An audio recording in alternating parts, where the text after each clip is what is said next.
Vamos falar desses sujeitos aí fantásticos que são os puritanos. Certo? Eu sempre fico em dúvida de quem é mais interessante, se são os reformadores ou se são os puritanos.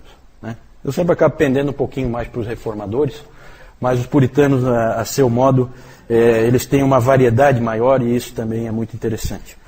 O J. Packer, quando ele fala dos puritanos, ele costuma começar, eu recentemente ouvi toda uma série de palestras dele sobre os puritanos, que é fantástica, fantástica. O Packer é um super especialista em puritanos. E ele sempre gosta de começar dizendo que ele vai falar dos velhos e alegres puritanos. Ele fala esse alegres puritano para ver a reação da plateia, para ver o nível de preconceito que já existe na plateia. Então ele faz esse teste primeiro. Né? Porque esse nome puritanos foi jogado na vala comum e foi dada uma ideia errada para todas as pessoas na sociedade de quem esses homens foram, certo? Quanto a quem esses homens foram. Então há sempre esse preconceito. Na verdade é um preconceito similar ao que os crentes sofrem hoje, né? De que os crentes são pessoas sisudas, são pessoas infelizes. É muito comum haver esse tipo de preconceito. E com os puritanos não foi diferente e continua sendo assim. Né? Teve até um escritor que odiava os puritanos, um escritor americano, que ele disse que o puritanismo é a preocupação de que alguém, em algum lugar, esteja feliz. Certo? Então, os puritanos, eles se preocupavam em que houvesse alguém feliz. Na verdade, isso aí é uma caricatura de inimigos do puritanismo. Certo? E é claro que eles são inimigos do puritanismo, porque o puritanismo sempre vai denunciar o erro e a imoralidade em que muitas vezes essas pessoas vivem. O C.S. Lewis, ele disse uma coisa importante sobre os puritanos, eu acho que é interessante, vindo dele. Ele fala assim: precisamos ver os puritanos como exatamente o oposto daqueles que carregam esse nome hoje. Então, se alguém hoje, vivendo entre nós, recebe esse nome puritano, então imagine o puritano verdadeiro como o contrário daquela pessoa para quem apontaram o dedo. Né? Devem ser vistos como jovens, ardorosos, intelectuais progressistas, extremamente atualizados e modernos. É exatamente isso que eles eram. O próprio C.S. Lewis escreveu um livro, talvez alguns de vocês conheçam, Screwtape Letters, que no Brasil traduziram, tem vários títulos, tem Cartas do Coisa Ruim, Cartas do Inferno, né? Mas é um livro interessante em que o C.S. Lewis imaginou um diabo, um demônio velho, experiente, cujo nome é Screwtape. Em português deram o nome de Fitafuso, em algumas versões. Ele escreve cartas para um demônio novato, principiante, né? Em enganar as pessoas. Dando dicas, ensinando como que se deve enganar as pessoas, levar para o mau caminho, aquela coisa toda, afastar de Deus, né? E então ele escreve cartas, por isso que é Screwtape Letters, né? As cartas do Screwtape. Ele escreve por Wormwood, que em português é traduzido em algumas versões por Vermebile. E aí, numa parte, ele fala assim: tudo isso, teu paciente é o cara que o demônio está atacando. Tudo isso, teu paciente provavelmente classificará como puritanismo.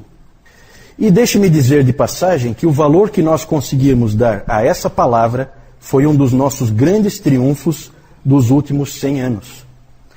Através dela, nós salvamos todos os anos milhares de seres humanos da temperança, da castidade e da sobriedade na vida. Certo? Então, claro, do ponto de vista do demônio, ele está salvando a pessoa da sobriedade, da castidade e da pureza na vida, usando esse termo puritanismo. Isso aí é um puritanismo seu. E aí a pessoa vai lá e faz a barbaridade aos olhos de Deus, porque ela classificou com aquela palavra e acha que aquilo ali é uma autorização, né? Porque botou o rótulo de puritanismo, então é uma autorização para fazer qualquer tipo de barbaridade. Então tem essa visão errada. Mas o que é o puritanismo? Na verdade, os puritanos é um movimento, não é um movimento organizado, não é uma igreja. Na verdade, é uma série de pessoas que a gente poderia classificar como um grande movimento. Esses indivíduos, eles surgiram durante o reinado de Elizabeth I, que nós vimos antes, na reforma na Inglaterra, são indivíduos que queriam levar a reforma na Inglaterra à frente, porque a reforma não tinha ido para onde tinha que ir. Não tinha ocorrido na Inglaterra uma adaptação da igreja às escrituras, certo? E esses indivíduos queriam que isso acontecesse. Na verdade, ela começou no reinado de Elizabeth, floresceu no chamado Interregno, ou a República, porque a Inglaterra já chegou a ser uma república, exatamente nas mãos dos puritanos, entre 1640 e 1650, e foi minguando entre a restauração de 1660 e a tolerância de 1689. Depois a gente vai falar um pouquinho mais com mais detalhe disso. Todos os puritanos no início eram parte da igreja da Inglaterra, da igreja anglicana, faziam parte dela. Eles queriam levar em frente a reforma que tinha começado bem com Eduardo VI. Eduardo VI é aquele rei, filho do Henrique VIII, que era um menino e tal, lembra? Que aí assumiu com 10 anos, morreu com 16, e aí tudo foi por água abaixo. Mas estava indo bem. E aí houve aquele balde de água fria com a rainha Maria I. O espírito do puritanismo se vê, como eu disse antes, naquele embate que houve entre John Knox e Richard Cox em Frankfurt, na Alemanha, numa igreja de refugiados ingleses. Ali houve uma discussão entre esses dois homens, em que o John Knox queria adaptar a igreja às escrituras, porque o Senhor Jesus Cristo é o Senhor da igreja, e o Richard Cox veio com aquele argumento bem típico do anglicanismo, que era o seguinte: não, nós queremos uma igreja como era a nossa igreja lá na Inglaterra. Então, o costume é o que é mais importante. Os rituais que nós fazíamos, nós queremos continuar fazendo. Nós não queremos abandonar nada porque as escrituras dizem para a gente fazer de outra maneira. Certo? Então, esse é o espírito tradicional do ser humano. Ele gosta de rituais, ele gosta de manter as coisas como estão, ele não gosta de adaptar as coisas às escrituras. O puritano quer sempre adaptar as coisas às escrituras. Esse nome puritano é um nome que os inimigos deram para os puritanos. É um nome jocoso, certo? Porque esse cara aqui, ele quer pureza em tudo, não pode nunca ter uma coisinha de fora, tudo tem que ser do jeito que a Bíblia diz e tal. Esse é o espírito puritano, tudo tem que ser como a Bíblia diz. Na verdade, não está distante do que nós vimos do Zwingli, o que nós vimos do Calvino, né? E a influência do Calvino sobre os puritanos é enorme. Uma grande conquista deles foi a criação da Bíblia de Genebra. Então é interessante, aí você já vê toda a ligação. Se a Bíblia dos puritanos é a Bíblia de Genebra, assim chamada, você vê que há uma ligação clara com Calvino. Certo? Na verdade, é uma tradução da Bíblia que foi feita por uma série de eruditos em Genebra, usando como base a tradução do William Tyndale. Só que o interessante dessa Bíblia são as anotações dela. As anotações que esses puritanos faziam. E essa era a Bíblia dos puritanos, certo? Hoje em dia existe nos Estados Unidos um movimento muito forte dentro das igrejas, que é chamado do movimento de King James Only, que é só usar a Bíblia King James. Qualquer outra Bíblia não pode ser usada, certo? Então tem muitas igrejas que não, é King James, King James, King James, e muita gente equivocadamente acha que essa foi a Bíblia dos puritanos. Na verdade, essa Bíblia era considerada uma inovação. A Bíblia dos puritanos é a Bíblia de Genebra. Essa é a Bíblia dos puritanos. A outra é uma Bíblia, a Bíblia King James, ou a versão autorizada, como os ingleses chamam, ela é uma inovação, é uma coisa nova. Ela surgiu em 1611 e ela leva o nome desse rei Tiago, né? James é Tiago, a Bíblia do rei Tiago, que esse cara aí é um grande inimigo do Evangelho, né? Ah, é? Fala isso? Ah, interessante, interessante. Então você já vem aí, né? Confirma essa coisa assim. A Bíblia de Genebra é a verdadeira Bíblia que os puritanos usavam e que eles gostavam, né? Aqui em James não é bem assim. As pessoas elas se confundem. Tem muita gente que acha que a King James era a Bíblia dos puritanos. Não é bem assim. Os puritanos tiveram uma grande decepção com a rainha Elizabeth, porque eles esperavam que, como ela era protestante, a reforma continuasse. Para eles, ela só varreu a sujeira para debaixo do tapete. Não fez nada de concreto, deixou aquela via média, entre catolicismo e protestantismo, sem levar para as escrituras, certo? Ficou aquela coisa muito mais de descolar de Roma do que de efetivamente seguir as escrituras, certo? Muito mais um protestantismo político do que um protestantismo de consciência. E aí depois, quando assumiu o Tiago I, James I, que era o rei da Escócia, na Escócia eu acho que ele era já o James VI, mas aí houve a unificação, certo? Que eu acho que a dona Carlota estava comentando antes, né?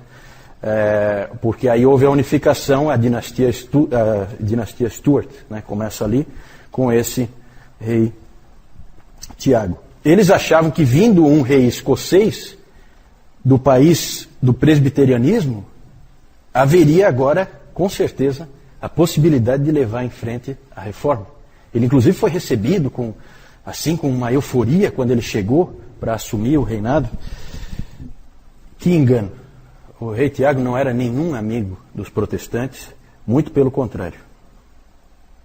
Ele, na verdade, queria implantar um absolutismo em que ele mandava e ponto final. E ele dizia com muita clareza, ele era o rei, e rei gosta de bispos. Né? Por quê? Bispo eu nomeio, eu vou lá e eu ponho o meu chapa para ficar lá sendo o bispo. Certo? Isso é controle político. Para quem quer ser um senhor absoluto, é importante. Depois, com Carlos I, aí o desânimo foi total. Porque esse Carlos I, ele colocou algumas pessoas em algumas funções importantes, como por exemplo o arcebispo da Cantuária, que é a mais importante dentro da igreja da Inglaterra, depois do rei. Ele colocou um sujeito chamado William Laud, e esse sujeito aí foi um dos maiores inimigos dos puritanos. Perseguiu os puritanos severamente. Grande inimigo dos puritanos, arcebispo William Laud, certo? Porque esse William Laud queria, junto com o próprio rei Carlos I, eliminar os puritanos do mapa. Por vários motivos. Um motivo político e também porque eles queriam colocar dentro da igreja anglicana, fazer valer a teologia arminiana. Certo? Eles queriam que a teologia arminiana prevalecesse. O William Laud começou a colocar arminianos em todas as funções da igreja anglicana. Havia inclusive um dizer interessante na época, em que um indivíduo perguntava assim, qual é a posição dos arminianos? Aí dá a impressão que ele está perguntando qual é a posição teológica, né? Aí a resposta era, os melhores bispados da Inglaterra. Certo? Essa é a posição dos arminianos, é ficar com os melhores bispados da Inglaterra. Com todo esse quadro desesperador, tanto em termos de política eclesiástica como em termos de teologia, muitos puritanos partiram. Oi? Ele autorizou, por isso que é a versão autorizada, porque ele autorizou fazer uma nova versão da Bíblia. Até porque havia um certo medo da própria Bíblia de Genebra. Né? Então é interessante tentar colocar uma outra para tirar um pouco da força, né? do puritanismo mais forte, mais radical, se é que a gente pode usar essa palavra. Muitos puritanos partiram e isso foi, na providência de Deus, muito bom. Por quê? Porque ali, então, vão contingentes enormes de puritanos para a Nova Inglaterra, né? Vão colonizar os Estados Unidos. Para nós isso é muito importante porque o protestantismo veio para o Brasil via americanos, principalmente. Né? O protestantismo reformado, certo? Claro que os luteranos, aí é muito mais, vieram da Alemanha e normalmente junto com a colonização. Então vinham os colonos, eles traziam a sua religião, certo? Já os americanos fizeram o trabalho realmente evangelístico, num primeiro momento, né? Mas isso muito depois, certo? Aqui no Brasil.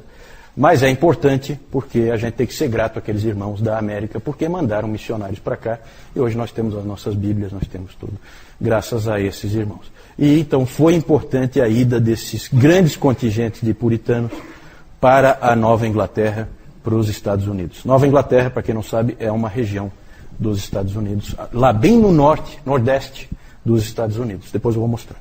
Tá? Eles saíram porque ali eles viram que não tinha mais esperança. Muitos saíram direto de Southampton e outros portos lá da Inglaterra, e muitos passaram primeiro pela Holanda, ficaram um tempo estabelecidos na Holanda, e da Holanda foram embora para o Novo Mundo, certo? Depois nós vamos falar do protestantismo no Novo Mundo. Alguns ficaram, né? E nos anos 1640 estourou a Guerra Civil entre o parlamento e o rei. Por quê? Porque várias atitudes do Carlos I indicavam que ele queria governar de maneira absolutista. Ou seja, qualquer coisa que der na telha dele, ele faz. E a Inglaterra era sim uma monarquia, como é até hoje, mas tem um parlamento. Você vai aumentar impostos, você tem que fazer passar pelo parlamento, não é o rei. Eu quero aumentar agora os impostos, agora o imposto vai ser 95%. Não, calma. Tem o parlamento. Lá no caso deles tem a Casa dos Comuns e a Casa dos Lordes, né? E aí o parlamento viu que esse sujeito estava mal intencionado e houve então guerra, exércitos leais ao rei e exércitos leais ao parlamento, certo? Essa guerra civil foi vencida pelo parlamento e o rei Carlos I foi decapitado em 1649.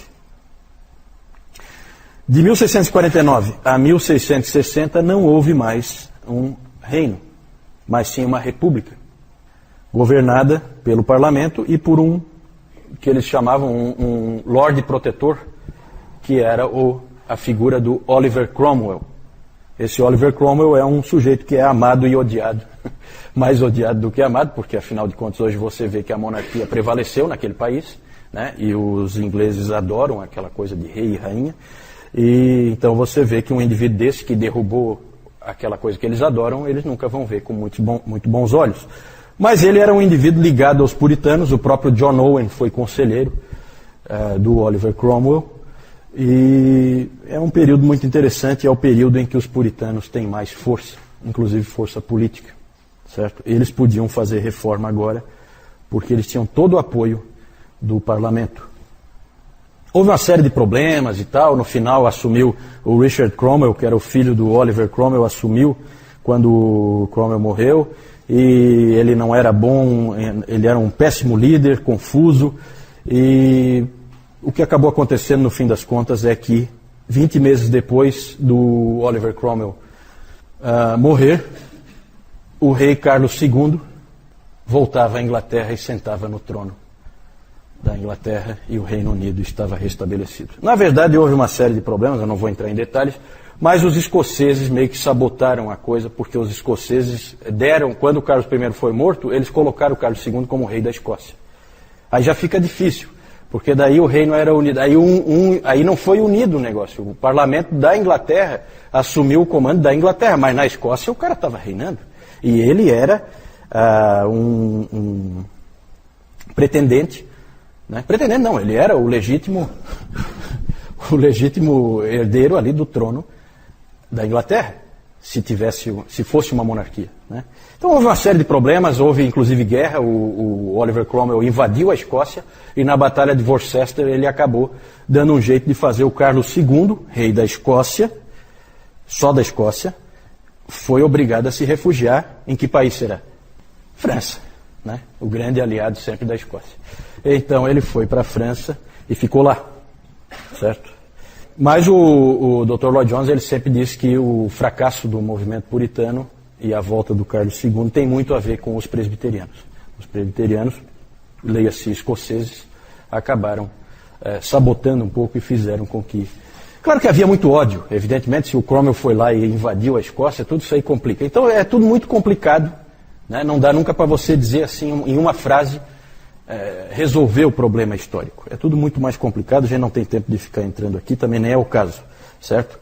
Mas eu já estou adiantando que os puritanos acabaram fracassando no seu intento de ter ali realmente uma nação cristã, certo?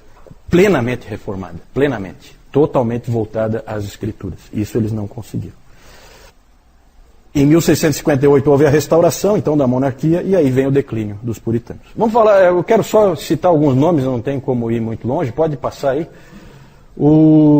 Alguns grandes nomes aí entre os puritanos, os nomes são muitos, nós não temos tempo de falar todos. Tem o John Milton. John Milton era um poeta, ele escreveu livros importantes, como O Paraíso Perdido, e o Paraíso Recuperado. E desse John Milton se dizia o seguinte, um dos biógrafos dele diz o seguinte, que ele é o último homem da história da humanidade a ler todos os livros publicados. Todos os livros que havia publicado, ele tinha lido. É uma coisa pretensiosa, mas considerando que a imprensa tinha sido inventada há relativamente pouco tempo e tal, então não chega a ser impossível, né? Mas é realmente uma coisa impressionante. Ele é importante, mas a teologia dele não é muito boa, não. O segundo nome aí, Richard Baxter, é o grande pastor, certo? Esse Richard Baxter é um pastor fascinante. Ele fez um trabalho em Kidderminster, que é uma pequena cidade lá da Inglaterra. Ele trabalhou 15 anos, e o que se diz dele é que quando ele chegou lá, não havia nenhum cristão. Quando ele saiu, não havia nenhum ímpio. Porque realmente o trabalho dele foi um trabalho fantástico. Esse cara aí é famoso por fazer aquelas visitações às famílias. Ele então checava como é que está a vida espiritual de cada um. E ele escreveu aquele livro, temos em português, O Pastor Aprovado, né? Que muitos caras desanimam quando leem por causa do padrão elevadíssimo, né? O Dr. Calhoun sempre fala, nunca desanime por causa do padrão elevado que os puritanos colocam no papel, certo? Coloque aquilo como um alvo, mas lembre da graça sempre, né? Mas realmente é um padrão elevado. Outros livros dele, ele tem livros fantásticos, esse Richard Baxter. Um Chamado ao Não Convertido, né? Aqui no Brasil tem traduzido Convite para Viver, que ele usa um texto ali, sensacional ali, ele coloca de uma maneira fantástica, um chamado realmente para aqueles que não são convertidos, para que venham ao Senhor. O Descanso Eterno dos Santos é outro livro dele, em que ele fala do porvir. E o livrão gigantesco dele, um baita de um livro, é o Diretório Cristão. O Diretório Cristão, em que tem, é um livro em que simplesmente você tem tudo que você puder imaginar ali em termos de consciência, em termos de ética cristã, você encontra nesse Diretório Cristão do Richard Baxter, sempre levado aos mínimos detalhes, como os puritanos sempre faziam. A pregação dele era sempre regida pelo lema, primeiro luz, depois calor. Então ele sempre achava que ele tinha que instruir para depois motivar. Né? Não adianta você ter só uma fé cega assim, que você, sabe, muito discurso, as pessoas vão e tal, mas não sabem nem por que estão indo. Não, a gente precisa conhecer. Eu tenho um livretinho dele em que ele fala assim, né, que é muito comum as pessoas dizerem, porque você pode conhecer e não ter vida cristã. Aí ele respondia, mas sem conhecer eu já sei que você não tem. Então ele colocava a coisa com muita clareza, assim. É um sujeito realmente importantíssimo, esse Richard Baxter. Não é o melhor teólogo, ele é o melhor não, mas ele é um dos grandes pastores, né? O melhor teólogo é esse próximo aí, John Owen, certo? O príncipe dos teólogos puritanos.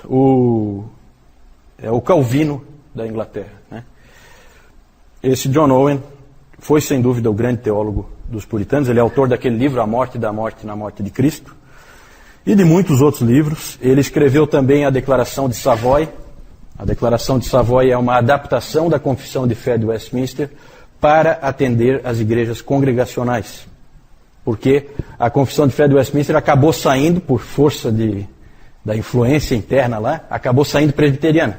Mas tinha várias pessoas ali dentro que não eram presbiterianas. E, portanto, elas se viam no direito de tomar para si também. Como aconteceu, depois nós vamos falar disso, né? Mas a Confissão de Fé Batista de 1689 é quase igual. Só que ela tira o presbiterianismo. Por quê? Porque os batistas nem tiveram assento na Assembleia, certo? Mas os congregacionais tiveram, só que eles foram voto vencido. Então, né, o John Owen foi o responsável por adaptar ao pensamento congregacional. É interessante porque a Banner of Truth Trust, editora inglesa, ela publicou recentemente uma coletânea de textos de John Owen. Essa coletânea tem 16 volumes. É enorme. Os escritos completos do John Owen são muito maiores, O Dr. Lloyd Jones, quando se casou em 1927, ele ganhou de alguns amigos de presente de casamento, de segunda mão, né, as obras completas de John Owen, é um baita de um monte de livros, né, e as obras completas do Richard Baxter também, certo? Para ele era um presentão, né? Para a mulher eu acho que ela não. Não. Aí que tu te enganas, a esposa dele é fantástica. E talvez o favorito de todo mundo é esse próximo aí, John Bunyan. John Bunyan é um cara fantástico, realmente um indivíduo único na história da igreja. Aprendam sobre esse sujeito aí, porque ele é único, especial. É o latoeiro de Bedford, né? Ele era um latoeiro, era a função dele, não era um ministro, mas era um pregador do evangelho fantástico, e ele é conhecido principalmente como o autor do livro O Peregrino. Que alguém já disse que é a Confissão de Fé de Westminster com pessoas. Né? Alguém já falou que o Peregrino é a Confissão de Fé de Westminster com pessoas nela. Aí tem muitos outros nomes que a gente poderia falar: John Flavel, Richard Sibbes, Thomas Goodwin, Thomas Watson, Stephen Charnock, Thomas Manton e muitos outros desses puritanos ingleses a gente poderia citar. Século XVII, quando você pensa em século XVII, pense em puritanos. Esses são os grandes homens de Deus daquele século. Pode passar? A pergunta é a seguinte: por que deu errado? Por quê? Bom, um dos motivos, eu já falei dessa história de trazerem de volta o rei, isso aí não ajudou nada. Trazer de volta o Carlos II foi uma péssima ideia. Até porque ele, quando chegou, ele proclamou o ato de uniformidade, certo? Porque aí vem a força, a mão pesada, certo? O ato de uniformidade que obrigava todas as igrejas a terem um culto igual, determinado pelo rei como que ia ser, certo? Então tinha que usar o livro de oração comum, é anglicanismo, obrigatório, em todas as igrejas. É o ato de uniformidade. Muitos puritanos, o que vocês podem imaginar desses caras? Conscientes como eles eram, o que eles fizeram? Bateram o pé. Contra a nossa consciência nós não vamos agir nunca. Nós não vamos levar um culto que não é de acordo com as Escrituras. Não importa quem mandou, se foi o rei, se não interessa, não quero saber. Nada mais, nada menos que cerca de 2.000 pastores puritanos simplesmente disseram não para o rei e foram expulsos então da sua função, do seu ganha-pão. Passaram momentos difíceis porque mantiveram-se firmes na palavra de Deus. É a chamada Grande Ejeção de 1662. 2.000 pastores deixaram seus púlpitos. E muitos foram perseguidos, como o nosso querido John Bunyan. Perseguido, preso, foi na prisão de Bedford que ele escreveu O Peregrino. John Bunyan, nós temos que ter um carinho especial por John Bunyan, porque, dentre outras coisas, além de ser essa pessoa fantástica que ele foi, grande pregador do Evangelho, ele era batista. É o batista famoso mais antigo que existe, é John Bunyan, certo? Tem outros nomes, evidentemente. A Igreja Batista não começou com ele, mas ele era um batista. Agora vejam como é o espírito de John Bunyan. E o próprio Lloyd Jones, aqui no livro, ele tem uma palestra em que ele fala sobre John Bunyan, e aí não é à toa que ele fala John Bunyan e a unidade da igreja, certo? Por causa do espírito desse homem. Você lê O Peregrino, você não sabe de que denominação é o autor. Você não faz a menor ideia. Você sabe que é um puritano, isso você percebe. Mas de que denominação ele é, você não percebe. Porque ele não era um indivíduo aferrado nessa pobreza denominacional, que o levou a dar errado, certo? Principalmente por causa da mentalidade de muitos grupos, a mentalidade do tipo tudo ou nada. O Lloyd Jones aborda isso várias vezes, em várias palestras dele ele fala sobre isso, o erro que foi. Várias vezes os puritanos deveriam ter cedido e não cederam. Deveriam ter cedido por causa do irmão, e não cederam em picuinha, em coisa, em detalhe, certo? Também. Eu vou falar já. Só para vocês terem uma ideia, que grupos que tinha ali, que eram chamados, né? Nós tínhamos os batistas, os presbiterianos, evidentemente, os niveladores, os cavadores, os bradantes, os da Quinta Monarquia, os Quakers já são um pouco mais, era um pentecostal da época o Quaker, certo? Já são um pouquinho mais diferentes assim. Mas eram todos grupos de puritanos com ênfases diferentes e que acabaram, sabe, um não se entendia com o outro. Isso aí, essa divisão entre eles não ajudava, porque eles tinham essa mentalidade do tipo tudo ou nada. Os presbiterianos não conseguiam se entender com os independentes. Os independentes são batistas, congregacionais, né, aqueles que acreditam que cada congregação deve ser independente. E os presbiterianos não concordavam com isso, porque eles pegavam aquele modelo da Escócia. Então um não entendia o outro, um não aceitava o que o outro dizia, e aí levava a divisão entre eles, em vez deles poderem andar juntos. Isso foi um erro. O Dr. Lloyd Jones sempre lamenta isso bastante e diz que eles deveriam ter cedido por diversas vezes. Outro aspecto que eu coloquei ali, é a excessiva mistura entre religião e política. Os puritanos, eles sempre se envolveram com a sociedade. Eles são do tipo, eles vêm com aquela mesma ideia do Calvino, né? Lembra lá da classificação de Niebuhr, que nós vimos já há vários domingos atrás? A posição de Cristo e cultura, como é que fica? Eles são do tipo Cristo transformador da cultura. Então são indivíduos que se envolvem na cultura, que assumem posições dentro da sociedade, não se isolam, eles se misturam, eles são profissionais ali dentro, são funcionários públicos, às vezes em funções importantes, influentes, e então são indivíduos que não ficam à parte. Só que eles foram longe demais, né? Foram longe demais, exageraram na dose. Esse é um aspecto que foi ruim. O próprio John Owen disse que considerações e intrigas políticas minaram o movimento puritano. O Dr. Lloyd Jones sempre disse que nós temos que aprender com o que ocorreu entre 1640 e 1662.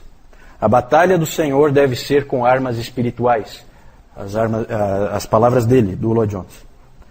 Algumas características bem rápido. Podíamos falar, há alguns anos atrás eu fiz um estudo com um grupo só sobre os puritanos. Um monte de estudos que nós fizemos sobre os puritanos. Podíamos ficar aqui o resto da vida só falando deles, características deles. Não temos de maneira nenhuma tempo para isso. Fica o desafio, depois eu vou falar ali de alguns livros para vocês lerem. Mas a gente poderia dizer que algumas características deles que saltam aos olhos é a completude, no sentido de que eles são completos em tudo aquilo que eles abordam. Tudo vai ao mínimo detalhe, tudo é completo, tudo é checado. Eles são muito criteriosos em tudo que eles abordam, em todos os assuntos que eles tratam, tanto em teologia como em vida cristã. Sempre tudo é completo. O Diretório Cristão do Richard Baxter é um exemplo. É um exemplo. Ali ele se propôs, naquele livro, ele se propôs a tratar de casos de consciência. Né? O que são casos de consciência? Assim, uma determinada coisa que está acontecendo na sua vida, uma decisão que você tem que tomar e que você não sabe que caminho é o mais certo para escolher. Ele vai tratar disso aí em detalhe. Os vários tipos de situação que podem ocorrer são chamados casos de consciência.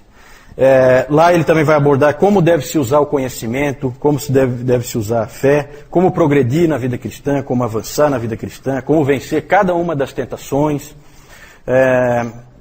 como mortificar e vencer cada um dos pecados.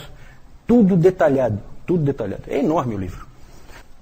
Eu acho que não, em português não. Eu acho que para traduzir, talvez alguma versão resumida. Né? Geralmente quando você compra alguma coisa dos puritanos é resumido, porque os indivíduos escreviam muito, muito. Tá?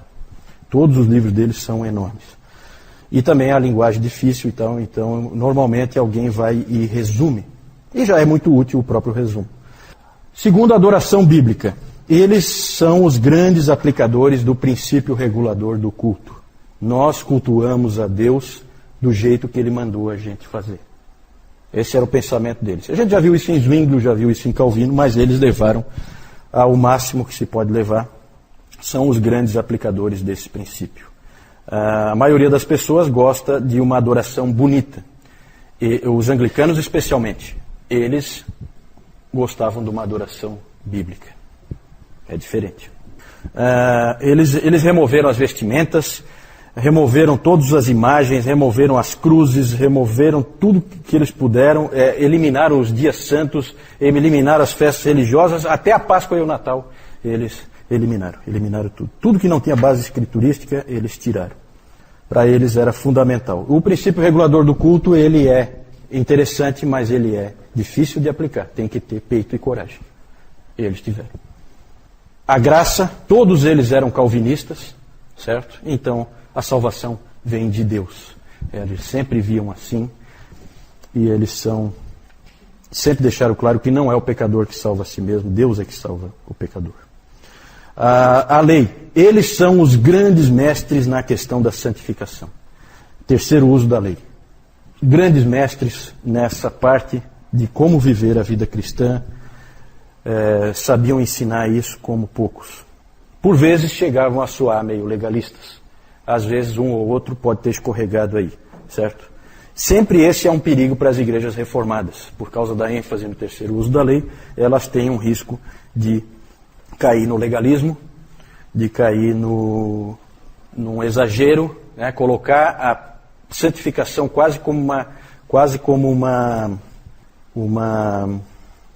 obediência aos mandamentos quase como uma condição à salvação.